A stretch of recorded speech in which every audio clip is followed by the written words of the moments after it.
பொறுமையா சொல்லுங்க. அவன் தகுதி படிச்சவன். கேட்டுக்கலாம். நீ சொல்லு பார்த்தேன். என்ன சொல்றீங்க? பொறுமையா சொல்லு. ஏங்க நம் நாட்டுக்கு தளபதியார் மாதிரி அவருக்கு தான் கொடுக்கணும்.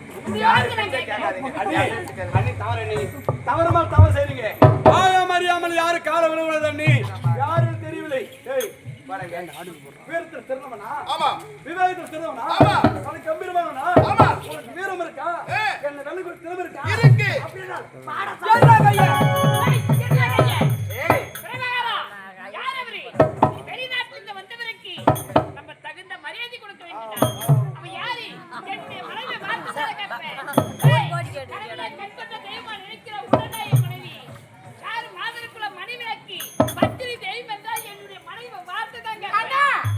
அப்படி என்றால் எங்கள் இருவர் வார்த்தையை கேட்காம நம்முடைய நாட்டிலே தளபதி பதவி அவருக்கு தான் கொடுக்க போறீங்களா? இத பாருங்கண்ணா, எப்போது இந்த இடத்திலே எங்கள் இருவருடைய வார்த்தைக்கு மரியாதை கிடையாதோ நாங்கள் இருவரும் எதிர்த்து போகிறோம். என்ன சொல்றேன் அண்ணா, நம்முடைய நாட்டிலே தளபதி பதவி இவருக்கு கொடுத்தால் எங்களுக்கு என்ன, கொடுக்காவிட்டால் எங்களுக்கு என்ன? நீங்க எப்படியாவது போகிறீங்களா?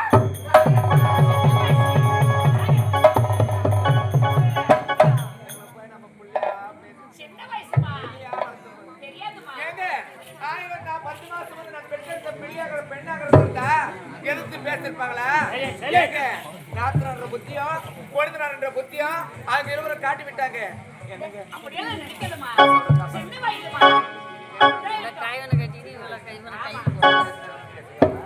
வெளிநாட்டுக்கு போய் பட்டப்படி படிச்சாங்களே, மரியாதை என்ன சொல்லி தந்துருப்பாங்களா? நீ வார்த்தை நான் கேட்கிறேன். அட என்னங்க நீங்க இதெல்லாம் பேசுறீங்க? என்னப்பா உங்களை நம்பி நான் வந்து 2 தடவை உங்களுக்கு திறமை செஞ்சேன். என்ன நம்பி நீங்க உங்களை நம்பி நான் நீ அழகு மனிதா நீ அழகு.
ரொம்ப அடிக்குது.